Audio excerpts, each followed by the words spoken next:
I'm Jacqueline Johnson. And I'm Marina Middleton. And this is Work Party, a podcast that's part work and part party. Work Party celebrates a new generation of women who are redefining the meaning of work on their own terms and having fun while doing it. In this podcast, we are diving into all the areas of being a working woman. Mind, body, and business. No topic is off limit. Real talk and hot takes. Think of us as your internet work wives. This is Work Party, the podcast. Wait, where's the champagne? Welcome back to Work Party. Today's special episode is in celebration of our annual 100 list. Create and Cultivate's 100 list honors 10 women in 10 different categories who are building, leading, and influencing at scale. They are moving markets, shaping culture, and making decisions that matter. This year, Create and Cultivate's 2026 100 list will span industries, generations, and stages of success, from first-time founders to legacy leaders, each setting the pace, raising the standards, and moving culture forward. This episode highlights our money category. Big investments, big payoff. That's what these money geniuses are all about. And this episode's theme is all about embracing abundance, sharing the risks that took them far, and planning for their goals ahead. Let's dive in as we hear from Kate McAndrew, Ruffin Mitchener, Holland Nader, Maggie Sellers, and Elaine Welteroth. Yeah, that's great. Not everything's meant to be seen or known. I'm very interested in this flower. I'm Kate McAndrew. I'm a venture capitalist. I run a fund called Baukunst, which I co-founded in 2022. The best thing I've ever splurged on is a night nurse for myself/my son. When he was 3 months old, I was going back to work and I had to be on it because I was raising my first fund. And when you are fundraising, you cannot be underslept. So night nurse is my best splurge of all time. The worst financial advice I've ever received is to pay too much attention to money.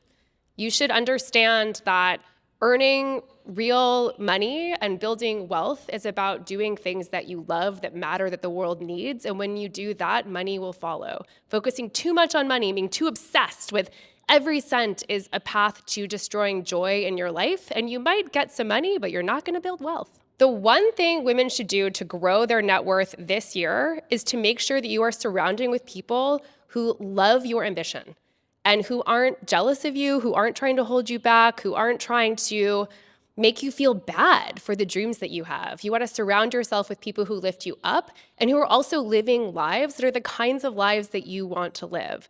Those people will continue to help you manifest the life that you want in all of the ways that you want it to be, whether that's about family or work or wealth or some combination of those things, freedom. It's all about the community around you. That's really what's going to influence your own ceiling or lack thereof. There's never been a better time in the history of the world for a woman to start a business. It's never been less expensive. It's never been easier to find the people who need you. We've actually never needed businesses led by women more than we need them right now. So if there's something that you want to give voice to, don't be afraid to go after that vision. The world needs it, and the time's now. Thank you. Good. Awesome. Hi. Hi, I'm Ruffin. I'm the creator and founder of Bridge Club. We're a community of 200,000 women, empowering women navigating entrepreneurship and angel investing. I love a good vacation, so probably the best thing I ever splurged on was our honeymoon. We did about a 16-day trip, which I'm not sure when I will ever get to do that again. And we went to Paris, to Mallorca, and to Lake Como. The worst financial advice I've ever received was just sitting on the sidelines for too long, so not getting in the game and not starting soon enough in my investing journey.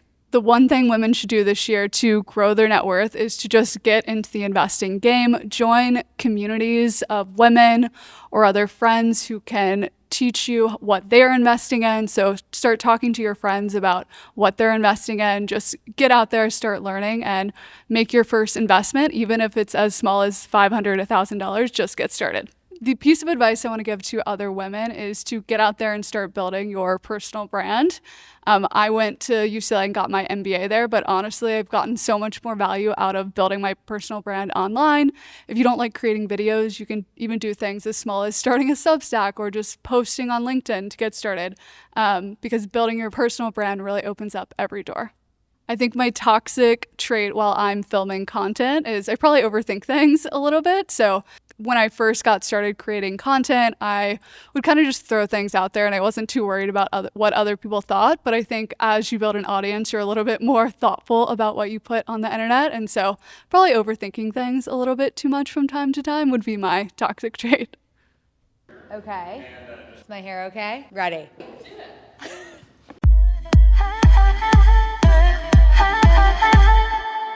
Hello, everybody. I am Mary Holland Nader. I am a model, creator, fintech founder, and reality TV personality. So I kind of touch a little bit of everything. The best thing I've ever splurged on is one of my favorite pairs of YSL heels. I think splurging on something like shoes that are super comfortable is definitely worth it. And the cost per wear ended up being like $10 because I've worn it so many times. So I justify it.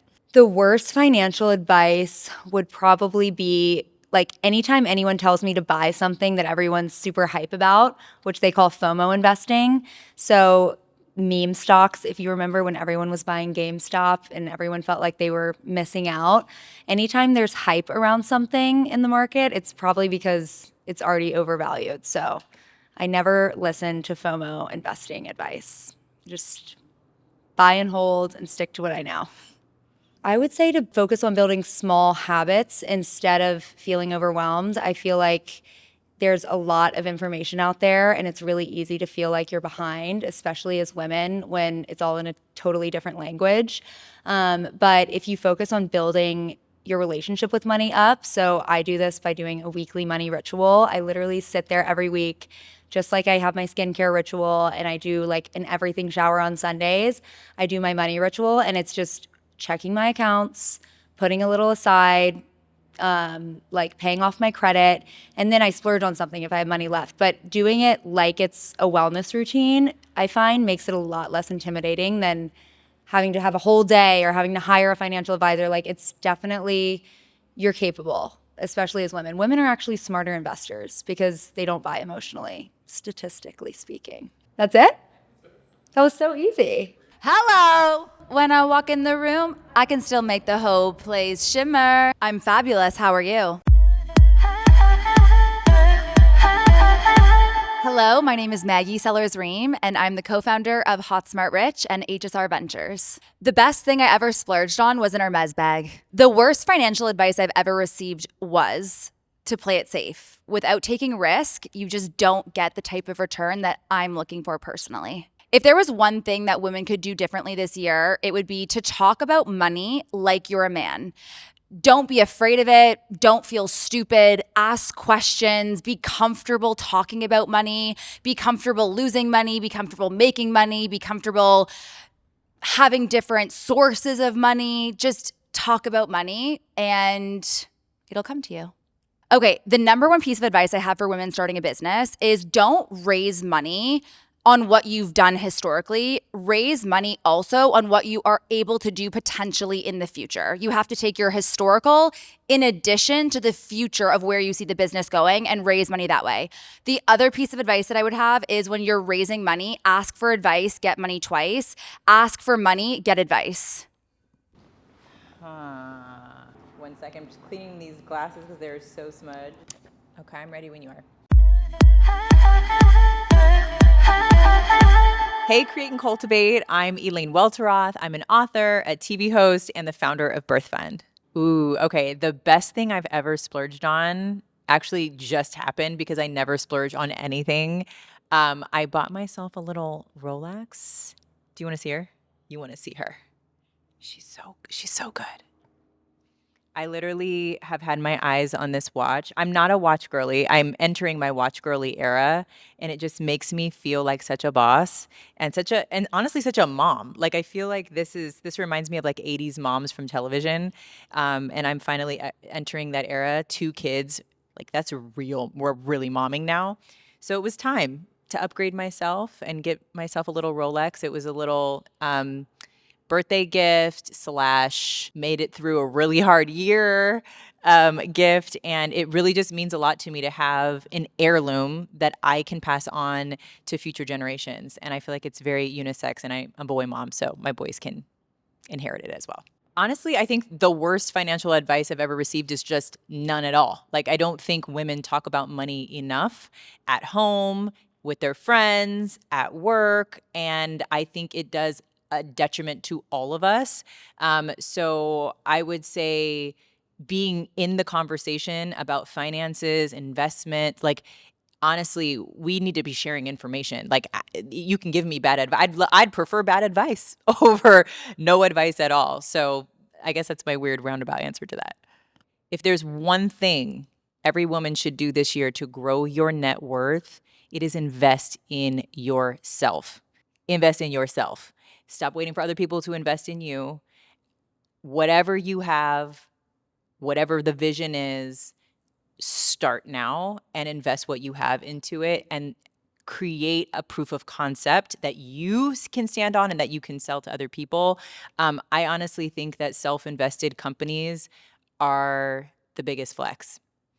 You don't always need an investor, and it's not always the best move to have an investor. Invest in yourself if you can, and most of us can. Well, let me take that part out.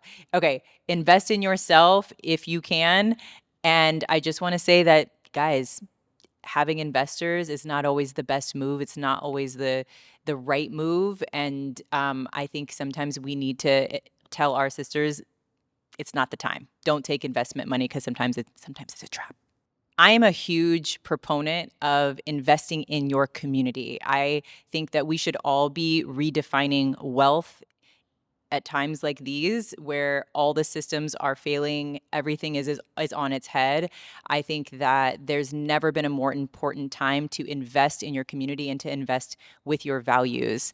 I don't even think I started a nonprofit, and I don't even use the word donation. I use the word investment because I think that we need to start rethinking what ROI really looks like in this era where we need mutual aid more than ever. And if we say that we believe in communities and we want our communities to thrive, then I think that we need to invest accordingly. And sometimes the return on investment is healthy families, healthy babies, healthy communities. And so that's kind of, those are the philosophies that I've built Birth Fund on. Okay. That's all I want to throw out there. Thanks for listening to this episode of Work Party. If you like what you heard, follow, leave a review, rate the pod, or slide into our DMs. Check out the different ways you can create and cultivate on our website, createcultivate.com. From retreats and masterminds to our summits and festival. We have different experiences to support you through your entrepreneurial journey from launch to legacy. Follow us at Create Cultivate on all platforms, and don't forget, work hard. Party on. Please note that this episode may contain paid endorsements and advertisements for products and services. Individuals on the show may have a direct or indirect financial interest in products or services referred to in this episode.